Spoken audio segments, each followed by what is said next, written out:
Hello, my beautiful people. I am in the kitchen and I am making me some mashed potatoes and salmon patties.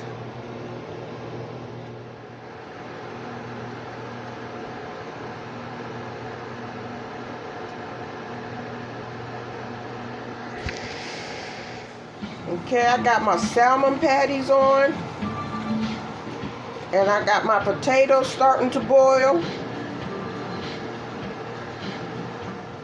Here goes the potatoes in a bowl. I'm just going to mash them up and then add some butter, salt, and pepper, and that's going to be it. Stay tuned. My salmon patties are done.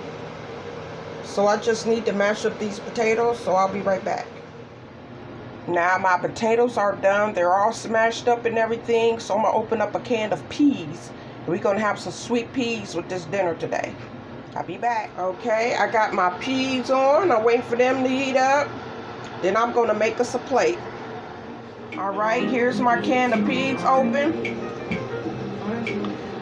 Okay, this is it. I'm going to make us a plate. Okay, guys, this is the finishing product. Got some potatoes, some peas, and some salmon patties. And this is the final product. Bon appetit.